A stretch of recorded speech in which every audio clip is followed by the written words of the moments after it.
Sa inyong lahat, unang-una po sa amin pong tagapangulo, Senate Blue Ribbon Committee, Pinunong Minoria, Aquilino Coco Pimentel III, magandang umaga po. Sa amin pong Pro Tempore, Senator Jinggoy Estrada, sa amin pong Majority Leader, Francis Tol Tolentino, Sir, at sa amin pong Deputy Minority Floor Leader, Senator Risa Hontiveros, at siyempre po, sa amin pong pinakamatigas na senador, Senator Bato de la Rosa, at sa amin pong malasakit King, Senator Go, at sa lahat po ng mga bisita, at siyempre po sa Iron Man, ang hinahangaan po naming pinakamagaling na Pangulo ng Pilipinas, PRRD, Digong, Mayor, isang magandang umaga po sa inyong lahat. Ako po ay nakikinig sa mga opening statement ng aking mga kasama. Sila po ay mga batikan na senador, mga abogado, mga kilala na po na nagbibigay ng point of view sa legal na usapin. Ang akin pong pahayag ay naratibo ng isang convicted criminal. Ako po ay convicted, ako po ay nakulong. Ako po'y nabuhay kasama ang mga kriminal sa Bilibid. At kilala ko po ang underworld. Siguro po, maaring sa ibang bagay, mas maraming nalalaman ang aking mga kasamang senador, pero pag pinag-usapan po natin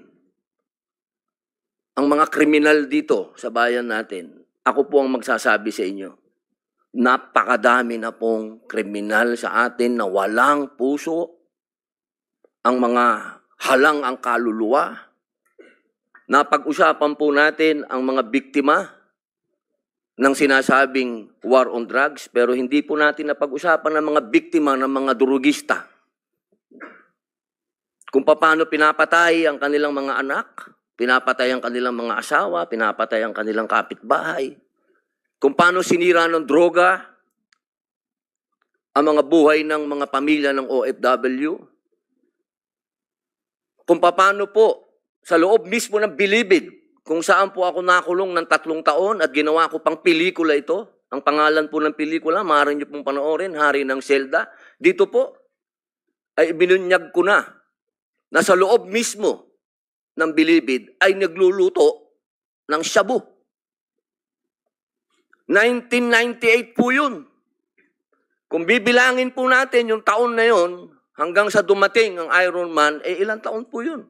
Ganun po kahaba ang mga panahon na namayani at talagang naghahari ang mga drug pusher sa Bilibid.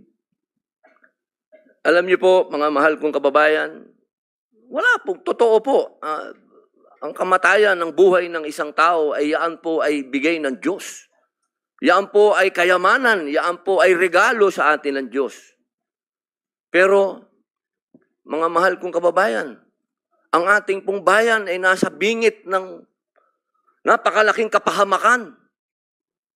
Kung hindi po tatitindig ang ating kapulisan, kung hindi po tatayo ang ating mga law enforcement, tayo po ay tatalunin ng mga sindikatong naghahari na nagluluto na ng mga droga kung saan-saan.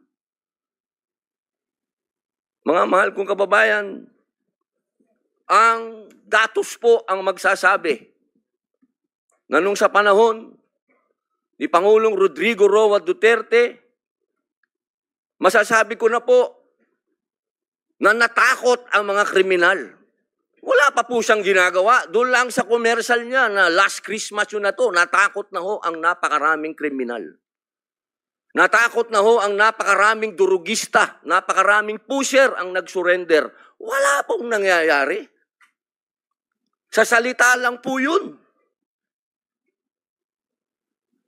Mga mahal kong kababayan, kung sisisi natin lahat ang mga namatay dito sa administrasyon ni Rodrigo Roa Duterte, abay nagkakamali po tayo.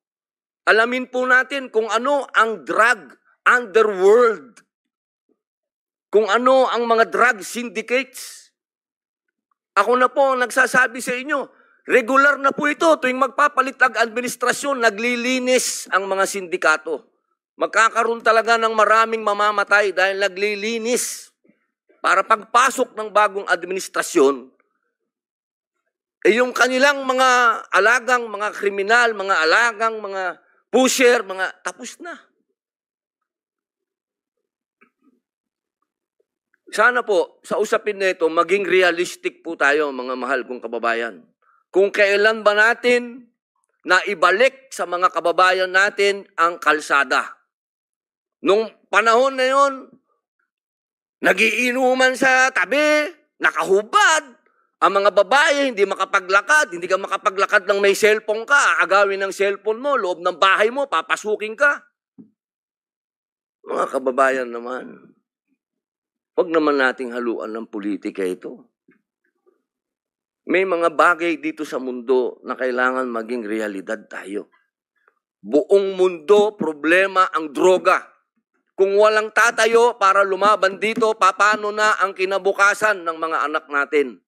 Paano na ang kinabukasan ng bayan natin? Kaya sana po ang inihiling ko sa lahat dito sa pagdinig nito, iwasan ng politika at tingnan po natin kung saan talaga tayo tutungo ang bayan natin. Mga kababayan, lubog na po tayo sa utang, lubog pa tayo sa tubig, pati ba naman sa ganito, lubog pa rin tayo. Yun lamang po, maraming salamat po.